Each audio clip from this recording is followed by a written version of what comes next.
The story of Coco Chanel isn't something you hear often. It's not about a rich daddy who gave her money and connections. No, this is the tale of a poor boy who clawed his way to the top. This story is going to hit you hard, so grab a seat. We all know Chanel today because of the super rich people who wear it. But believe it or not, there are two sides to this story. One is the poor boy who wanted more than his life gave him. The other side is the world that turned its back on him again and again, never thinking he'd make it big.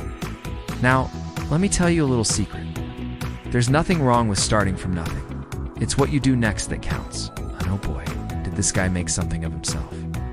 He took the world's best fabrics, the finest materials, and created designs so simple, so elegant, that everyone wanted them. This story starts in a small village in France. In 1883, a baby boy was born, the youngest of 5 children. Let me tell you right now that this boy had a tough start in life. Times were hard and money was even harder to come by. The family lived in poverty, and before the boy was even old enough to walk, his dad left them. And then, when he was just 12 years old, his mom passed away, leaving him and his siblings all alone. At that point, what chances did this boy have? Almost no one would have guessed that this kid was destined to do great things. Instead, most people saw a poor kid with almost no chance at success. He grew up in an orphanage, where they taught him how to sew and do odd jobs. After leaving the orphanage, he found work as a cloakroom attendant at a rich people's club. Imagine him every day seeing these wealthy people in their fancy clothes, living lives far beyond his own. Must have been like being around royalty to him. All the time he noticed people staring at him like he was invisible. They didn't see him as a person, just as someone poor and out of place. He heard comments like, "Stay in your place. Boy, you don't belong here." These words stuck with him, making him angry and desperate to prove them wrong. One day, something happened that changed him forever. We don't know exactly what it was, but it sparked an obsession in him. A burning desire to understand design, fabrics, and elegance. It was like a light bulb went off in his head. It could have been an old dress that caught his eye, the way it looked, the way it made a woman feel. Or maybe it was the attitude of a rich woman who walked into the room. Whatever it was, it made him think, I want to understand this world, not just be a part of it. But how does a poor boy break into a world full of rich people with deep pockets and even deeper secrets?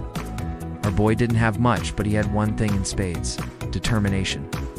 He started by getting a job at a hat shop owned by a man named Alfred Edward. It was close to the famous fashion designer Paul Poiret. This was his big chance to learn the ropes, to understand how the fashion world worked.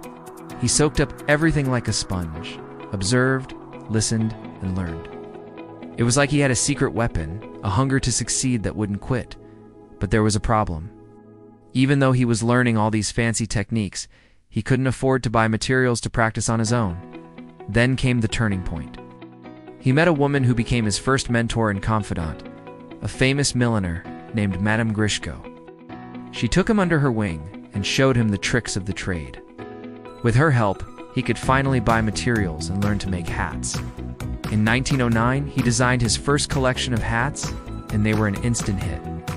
Rich women from all over Paris were clamoring to buy them. Suddenly, everyone wanted a piece of the action. People were throwing money at him, compliments and orders flying around.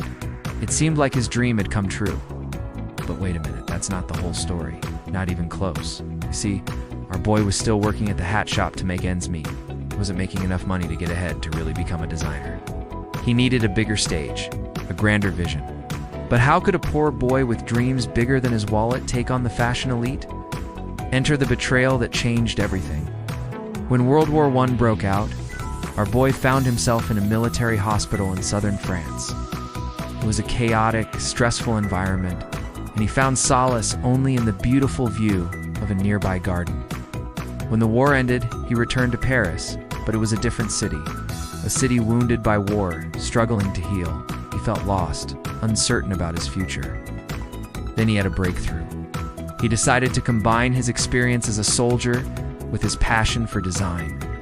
He rented a small apartment and started designing military-inspired clothing for women. It was unconventional, unexpected, but that's what made it so brilliant. He drew inspiration from the soldiers' uniforms, creating pieces that were both stylish and practical. But he needed a name for his brand, something that captured his essence, his style, his attitude. That's when he came up with Chanel. It was a nod to his past, to the girl he once loved, but also a statement, a declaration of his unique style. It was risky, daring, and most importantly, personal. And with that, he was ready to take on the world. But how does a poor boy with a big dream compete with established designers? What makes him think he can win? His answer was simple: audacity. He believed in his vision and wasn't afraid to show it. Remember, this was Paris in the 1920s, a time when fashion was all about excess, embellishments, and societal rules. But he came along with a new perspective, a breath of fresh air. He held an event in a private mansion, inviting influential people from the social and fashion worlds. When they arrived, they were greeted with a sight that shocked them. There were no frills, no fancy decorations. Instead, there were mirrors on the walls that reflected their own images, forcing them to confront themselves. Then came the clothes. They were simple, elegant, and completely different from what anyone had seen before. It was a minimalist revolution in a sea of extravagance. People were stunned. It was like he had read their minds, knowing exactly what they wanted without saying a word. Everyone laughed at his simple black dress, saying it looked like something a priestess would wear. But when the rich and famous started wearing it, they wanted one too. His designs became the talk of the town, breaking the rules and challenging conventions. Overnight, he went from a nobody to a fashion icon. But this is where things get interesting.